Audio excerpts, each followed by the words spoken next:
নমস্কাৰ এই মুহূৰ্তত আহি পৰিছে ৰাজ্যখনৰ বাবে ৰাতিপুৱাৰ কেইবাটাও বিগ ব্ৰেকিং নিউজ। আজি 29 জুলাই অসমৰ লগতে ভাৰতবৰ্ষৰ বিভিন্ন প্ৰান্তৰ পৰা এনে ধৰণৰ খবৰসমূহ নিতৌ চাবৰ কাৰণে চেনেলটো সাবস্ক্ৰাইব কৰি ভিডিঅ'টোত এটা লাইক কৰি দিব। এই মুহূৰ্তত জনাই আছো এটা ব্ৰেকিং নিউজ। অসমৰ ৰাইজে ৰাজপথলৈ ওলাই নাহিবলৈ এটা পৰিৱেশ সৃষ্টি কৰিম। অসমৰ ৰাইজে ৰাজপথলৈ ওলাই নাহিবলগীয়া এটা পৰিৱেশৰ সৃষ্টি কৰিম বুলি মুখ্যমন্ত্ৰীয়ে কৈছিল, কিন্তু অসমত এতিয়া ইয়াৰ বিপৰীত এটা পৰিৱেশ দেখা গৈছে। হিন্দু মানুহে মন্দিৰ ভঙাৰ বাবে প্ৰতিবাদ কৰিবলগীয়া হৈছে, কটীয়াতলি উচ্ছেদ কৰাৰ বাবে প্ৰতিবাদ কৰিবলগীয়া হৈছে। সচলতো আজি দুটাকৈ সংগঠনে অনশনত বহিছে, মন্তব্য কৰিছে বিৰোধী দলপতি দেৱব্ৰত শইকীয়াই। আন এটা খবৰ হৈছে শিক্ষক হিচাপে পদোন্নতি কৰাৰ চৰকাৰে দিছিল প্ৰতিশ্ৰুতি, কিন্তু কথা নাৰাখিলে চৰকাৰে। খানাপাৰাত এইদৰে প্ৰতিবাদত নামিছে এবাৰ টিউটৰ শিক্ষক। আৰক্ষী প্ৰশাসনৰ বাধা, কেইবাগৰাকীও প্ৰতিবাদকাৰীক ইতিমধ্যে আটকো কৰা হৈছে। আমি আত্মজা দ্বীপ টিউটৰৰ মঞ্চৰ প্ৰতিবাদত কঁপিছে দিছপুৰ। আমাক শিক্ষকলৈ উন্নীত নকৰিলে আত্মজা দ্বীপ। 2005 চনৰ পৰা মাত্ৰ 12,000 টকাত শিক্ষকতা কৰি আছো। গুৰুত্বপূৰ্ণ খবৰ, মাত্ৰ 12,000 টকাৰে আজিৰ দিনত সংসাৰ নচলে। আমাক শিক্ষকৰ পদমৰ্যাদা প্ৰদান কৰক। এটা বিগ ব্ৰেকিং নিউজ এই মুহূৰ্তত জনোৱাৰ চেষ্টা কৰিছো। আমাক শিক্ষকৰ পদমৰ্যাদা প্ৰদান কৰক, এইদৰে প্ৰতিবাদ। ছাত্ৰ ছাত্ৰীক শিক্ষা দিয়াৰ পাছতো আমি সমাজত হেয় প্ৰতিপন্ন হৈছো। 8,000 টিউটৰক শিক্ষকলৈ উন্নীত কৰাৰ দাবীত কঁপিছে এইবাৰ দিছপুৰ। আন এটা ডাঙৰ খবৰ হৈছে আকৌ বিপদত মহবুবুল হক। USTMৰ আচাৰ্য মহবুবুল হক আকৌ বিপদত পৰিছে। উচ্চশিক্ষক শিক্ষা দিব নোৱাৰিব USTMত। এটা বিগ ব্ৰেকিং নিউজ এই মুহূৰ্তত জনোৱাৰ চেষ্টা কৰিছো।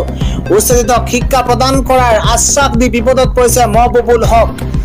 গুৰুত্বপূৰ্ণ খবৰ, মহবুবুল হকৰ বিৰুদ্ধে গৃহমন্ত্ৰী অমিত শাহক পত্ৰ প্ৰেৰণ এবাৰ মেঘালয় বিজেপি। মহবুবুল হকৰ বিৰুদ্ধে কেন্দ্ৰীয় গৃহমন্ত্ৰী অমিত শাহক পত্ৰ প্ৰেৰণ কৰিছে মেঘালয় বিজেপিয়ে।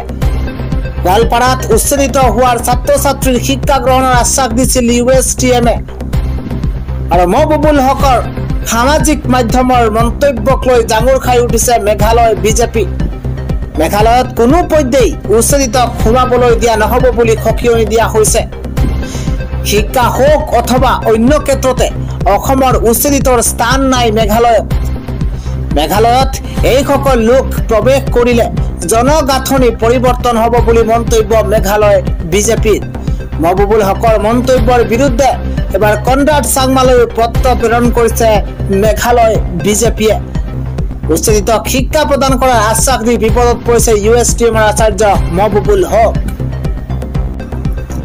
আন এটা খবৰ হৈছে উৰিয়াম ঘাটৰ উচ্ছেদিত মহিলাৰ মাজত এবাৰ কান্দোনৰ ৰুল উঠিছে। উৰিয়াম ঘাটৰ উচ্ছেদিত মহিলাই আৰ্তনাদ কৰিছে, আমি ইয়াতেই জন্ম হৈছো, মামাই আমাৰ লগত কিয় এনেকুৱা কৰিছে? আমি ইয়াতেই শেষ হ'ম, আমাক চৰকাৰে ইয়াতে শেষ কৰি পেলাওক। আমি য'তেই যাওঁ আমাক তাতেই খেদে। উৰিয়াম ঘাটৰ উচ্ছেদিত মহিলাৰ এই মাজত এবাৰ কান্দোনৰ ৰুল উঠিছে। পৰৱৰ্তী খবৰটো হৈছে ভাৰতীয় সেনাই বাঘৰ দৰে যুঁজিছিল, পাকিস্তানে ভেকুলীৰ দৰে টুটুৰাইছিল। ভাৰতীয় সেনাই পাকিস্তানৰ বিৰুদ্ধে বাঘৰ দৰে যুঁজিছিল, কিন্তু পাকিস্তানে ভাৰতৰ পৰাক্ৰমত ভেকুলীৰ দৰে টুটুৰাইছিল। পাকিস্তানে বাৰে বাৰে যুদ্ধ বিৰতি কৰিবলৈ ভাৰতৰ ওচৰত ক্ষমা ভিক্ষা মাগিছিল।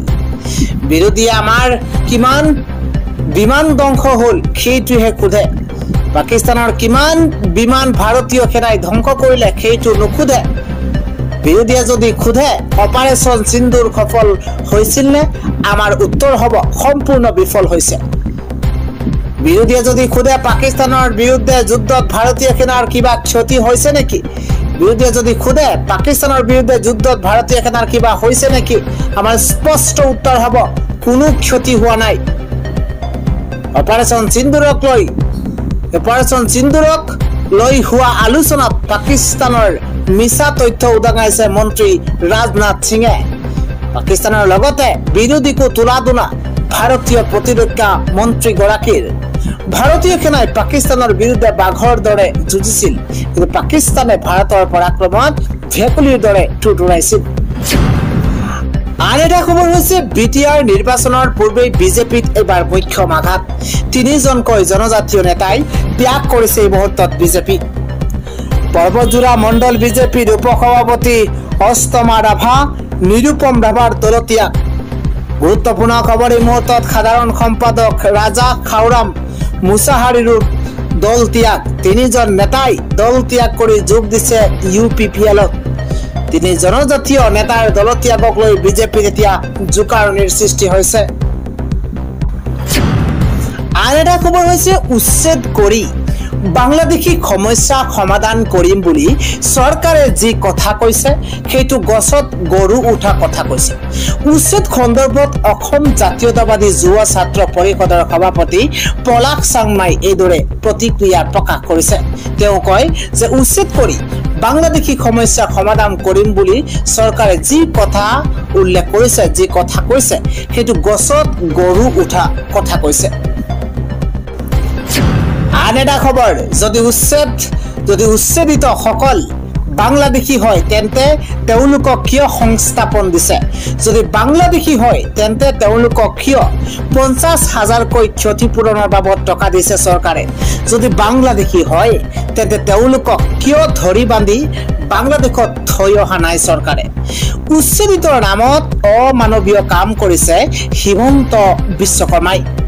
উচ্ছেদ সন্দৰ্ভত বিজেপি চৰকাৰ আৰু মুখ্যমন্ত্ৰী হিমন্ত বিশ্ব শৰ্মালৈ কেতবোৰ ডাঙৰ প্ৰশ্ন কংগ্ৰেছৰ নেতা ৰিপুণ বৰাই। আন এটা ডাঙৰ খবৰ, মধ্য অসমত চলিব প্ৰশাসনৰ বুলডোজাৰ। আপোন ঘৰখন নিজ হাতেৰে ভাঙিছে এইবাৰ বেদখলকাৰীয়ে। এটা বিগ ব্ৰেকিং নিউজ। ৰাজ্যৰ ভিন্ন প্ৰান্তত ধাৰাবাহিক উচ্ছেদ অভিযান, তাৰ মাজতেই এবাৰ মধ্য অসমত প্ৰশাসনৰ হাতোৰাৰ আগজাননী প্ৰদান কৰিছে। আপোন ঘৰখন নিজ হাতেৰে ভাঙিছে এইবাৰ বেদখলকাৰীয়ে। হাহাকাৰ অৱস্থাৰ সৃষ্টি হৈছে বেদখলকাৰীৰ মাজত। এটা বিগ ব্ৰেকিং, নিজৰ ঘৰখন নিজৰ হাতেৰে ভাঙি স্থান ত্যাগ কৰিছে বেদখলকাৰীয়ে। জাননী লাভৰ পাছতেই একাংশই ত্যাগ কৰিছে সেই স্থান। গুৰুত্বপূৰ্ণ খবৰ, জাননী লাভৰ পাছতে একাংশই ত্যাগ কৰিছে স্থান। ভটৰডবাৰ হাতীচুং মৌজাৰ গৰৈমাৰী ৰিজাৰ্ভ আৰু বগৰীগুৰি পামত কান্দোনৰ ৰূপ দিছে বেদখলকাৰীৰ মাজত। চৰকাৰী মাটি কেইবা লক্ষাধিক টকাৰে ক্ৰয় কৰাৰ অভিযোগ বেদখলকাৰীৰ। ভূমি ক্ৰয়ৰ দলিলত দণ্ডাধীশৰ নামৰ পৰিৱৰ্তে দণ্ডাধীশৰ ঠাইত আছে গাঁও প্ৰধানৰ চহী আৰু চিন। ভটৰডবাৰ কেইবাটাও স্থানত চলিব প্ৰশাসনৰ উচ্ছেদ অভিযান। ৰৌমাৰী বিল, লস্কৰঘাট, বালিসত্ৰ, গ্ৰেজিং ৰিজাৰ্ভ, আহোম গাঁও আদিকে কৰি কেইবাটাও প্ৰান্তত চলিব প্ৰশাসনৰ বুলডোজাৰ।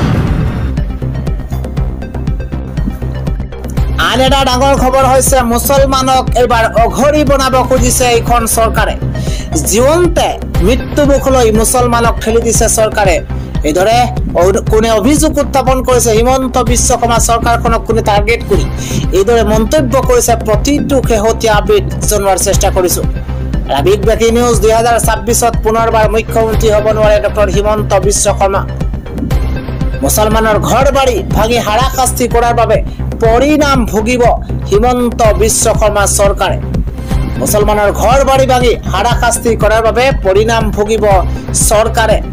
হিমন্ত বিশ্ব শৰ্মা চৰকাৰৰ আপোন আৰু বাস্তৱত সপোন আৰু বাস্তৱত কেতিয়াও পূৰণ নহয়। হিমন্ত বিশ্ব শৰ্মা চৰকাৰৰ সপোন বাস্তৱত কেতিয়াও পূৰণ নহয় মন্তব্য কৰিছে আমচুৰ সভাপতি বদৰুল ইছলামে। মুছলমানৰ দুখ দেখি বহুজনে হাঁহিছে, আনন্দ লৈছে। মুছলমান শিশুৱে কান্দিছে, বৃদ্ধ বৃদ্ধাই কান্দিছে। মানৱীয়তাবিহীন একাংশই তাৰ মজা লৈছে, ফূৰ্তি কৰিছে। 70-80 বছৰ ধৰি বসবাস কৰা মানুহক পুলিচৰ ভয় দেখুৱাই খেদিছে। মুছলমানক অঘৰী বনাব খুজিছে হিমন্ত বিশ্ব শৰ্মাই। মুছলমানৰ ল'ৰা ছোৱালীক মূৰ্খ বনাব বিচাৰিছে, জীৱন্তে মৃত্যুমুখলৈ ঠেলি দিছে এইখন চৰকাৰে।